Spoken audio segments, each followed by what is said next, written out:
ना कोई राजा ना कोई तानाशाह, भारत को चलाता है एक ही किताब, संविधान।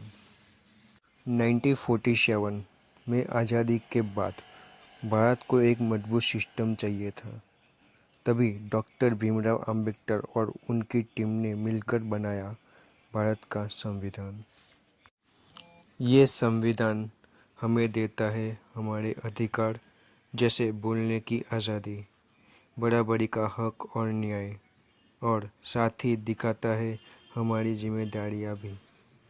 सोचिए, अगर संविधान ही ना होता तो ना बराबरी हो पाती, ना इंसाफ हो पाता, ना सही नियम ले पाते। इसलिए संविधान को एक किताब नहीं कहा जाता, हमारे देश की आत्मा है। अभी संविधान को समझने के लिए हम आगे बढ़ते हैं। ठीक है, मैं आपको भारतीय संविधान का अनुच्छेद 32, आर्टिकल 32 एक कहानी के रूप में समझाता हूं ताकि आप इसे गहराई से महसूस कर सकें। कहानी न्याय का दरवाजा। बहुत समय पहले भारत नाम के एक बड़े गांव में लाखों लोग रहते थे। इस गांव का राजा संविधान था। संविधान ने अपने हर नागरिक को बहुत सारे मूल अधिकार, फंडामेंटल राइट्स, दिए, जैसे बोलने का अधिकार, बराबरी का अधिकार, भेदभाव न होने का अधिकार, स्वतंत्रता का अधिकार आदि। राजा संविधान ने कहा, अगर कभी किसी नागरिक का यह अधिकार छीन लिया जाए तो वह सीधे मेरे दरबार में आ सकता है। मैं उसके लिए न्याय का दरवाजा हमेशा खुला रखूंगा। यह दरवाजा ही था अनुच्छेद 32। दृश्य एक मजदूर की पीड़ा। गांव में रामू नाम का एक मजदूर था। मालिक ने उसका काम कराया लेकिन मजदूरी नहीं दी और जब उसने विरोध किया तो उसे धमकाया। यह उसके मौलिक अधिकार का उल्लंघन था। रामू को किसी छोटे अधिकारी के पास जाने की जरूरत नहीं थी।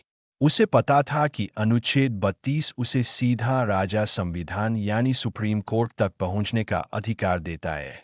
रामू ने दरवाजा खटखटाया और बोला, महाराज, मेरा हक छीना गया है, मुझे न्याय चाहिए। दृश्य 2 न्याय की शक्ति। राजा संविधान ने तुरंत अपने सैनिकों, जिन्हें हम रिट्स कहते हैं, को आदेश दिया। ये 5 सैनिक थे। हेबियास कॉर्पस, किसी को गलत तरीके से कैद किया गया हो तो छुड़वाना। मैंडेमस, सरकारी अफसरों को उनका काम सही से करने का आदेश देना। प्रोहिबिशन, निचली अदालत को गलत काम करने से रोकना। सर्टियोरारी, निचली अदालत से केस खींचकर अपने पास लेना। कोवोरेंटो, अगर कोई व्यक्ति गैरकानूनी तरीके से पद पर बैठा है तो उससे पूछना तुम किस अधिकार से यहाँ बैठे हो। इन सैनिकों ने जाकर रामू का अधिकार वापस दिलाया। दृश्य 3 अमर अधिकार। डॉ.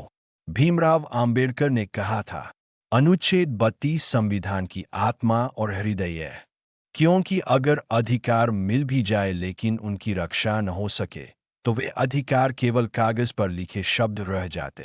अनुच्छेद 32 ने हर नागरिक को यह ताकत दी कि अगर कहीं भी उसके मौलिक अधिकार का उल्लंघन हो तो वह सीधे सुप्रीम कोर्ट में जा सकता है।